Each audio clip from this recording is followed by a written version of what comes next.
Hi everyone, this is Terry. Well, if you've been following me and the lessons that we've recorded so far for the new owner series, you know that we have covered all of Embroidery Edit. When you go into embroidery on your machine from your home page, and we'll just clear the screen, you don't see that you have an edit screen or that you have an layout screen. But as soon as you select the design, you'll notice that. So let's go in. We'll select Design 2 from Category 5 and we'll choose Set. Now you see that edit screen, and then you also see down here embroidery. Let's select embroidery, and this is what I call the layout screen. We'll talk about the overall screen and all of the contents of this in a series of videos. We're going to skip the W icon up here until we have a hoop on the machine, but let's just talk about a few things. And I'm bringing up a couple of things because I know people have had problems with it in the past based on my experience with my Facebook group, just stitching with the brother Luminaire, and then also with the YouTube questions that I answer. Right now, this design is centered in this hoop. If I choose return, and by the way, I could move it also in the embroidery layout screen, but let's just say I move this. The first thing you'll notice is this design, which would not fit in a 4x4 hoop, but did fit in a 5x7 hoop, will no longer fit in that hoop because I moved it on the screen and it's no longer in the center. I can go into edit, go to move, and just move it back into the center, and now you see it fits in the 5x7. The same is true when you go into the embroidery screen. So you're going to see those hoop sizes up here, and these are the 4 hoops that came with your machine. Obviously, you can't have an icon for every hoop because not everyone owns every hoop that will fit on our machine, but we all have the 4 hoops that came with our machine. That's the 10 5/8 by 16, the 9.5 by 9.5, the 5x7, and the 4x4. This design is 6.52 inches by 4.70 inches. If you want to see it in millimeters, go to your settings page. It has 7,221 stitches, and there are 5 colors. It'll take approximately 9 minutes to stitch out.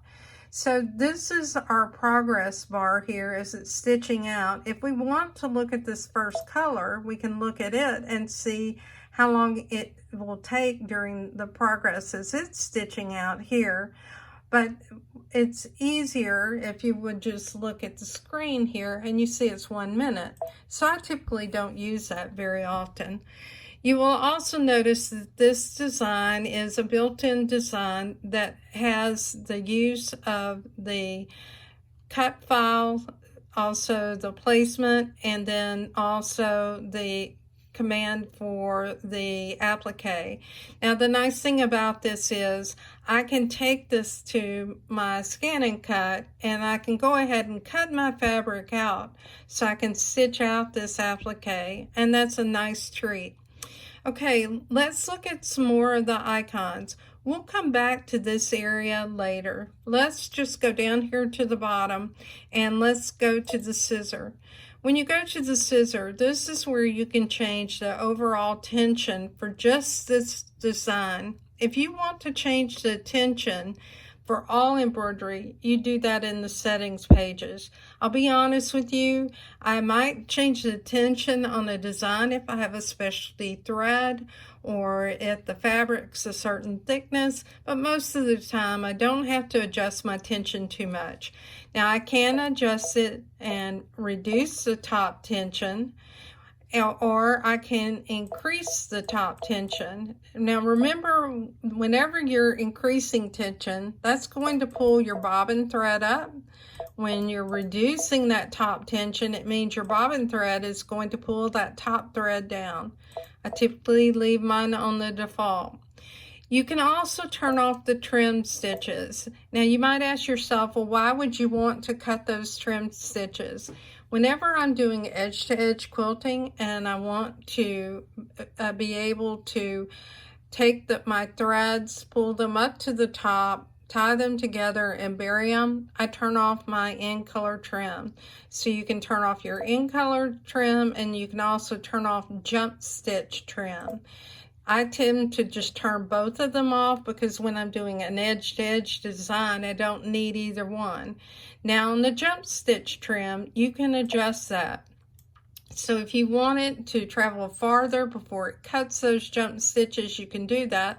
I typically leave mine on the default value. We'll go ahead and choose OK. The next icon is the icon that you use to see the colors as they advance. So if you use the arrow keys here, you're going to be able to travel through that design. I want you to watch the progress bar as I go through this. You can see that it's moving through that. So we're now to the third color change, which is going to be the flower in that applique. And now we have the outline stitch. And here we have the decorative stitch on the end of the design. Now you can also travel backwards in a design. So you can see that I can move forward or I can move backwards. And you'll notice as you're doing that, that your icon here on the screen with the plus is moving as well. This is your indicator of where you are in the stitches of that design. We'll just return back to the beginning, and we can do that just by going to 0, or we're already there. Let's advance some and go to 0, and that just takes us back to the beginning. You can also advance by going by +1 or -1, plus or minus 10, plus or minus 100, 1,000, and you can also go back to the beginning again. Now let's talk about why you might want to advance a color. Well, one of the things that happens is, let's say that you've created something, and for whatever reason, something that where you've added text, say, to this design, that it's at the end, but you want to stitch that in the beginning, then you can advance to wherever that text is, and then you can have it stitch that portion. Then you can return back using your arrow keys. Likewise, you can do that with the plus minus keys down here. Now I happen to advance or go backwards in a design, let's say minus 10 stitches. If my thread breaks, I can also use that reinforcement stitch. And you also notice that you have a camera down here. So if we put the presser foot down and we select the camera, what you'll see is that here's a view of under the foot, and you can see I have my hand here as well.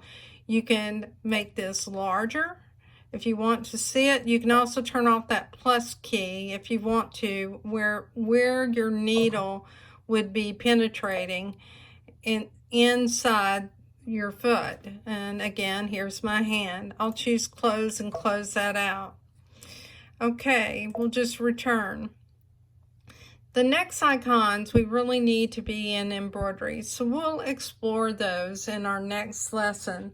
I'm Terry Maffitt. I hope this video has been helpful to you. Please join me in my Facebook group, Just Stitching with a Brother Luminaire, and you'll be able to join us in discussion for embroidery and quilting and so many other things. Thanks, and have a good day.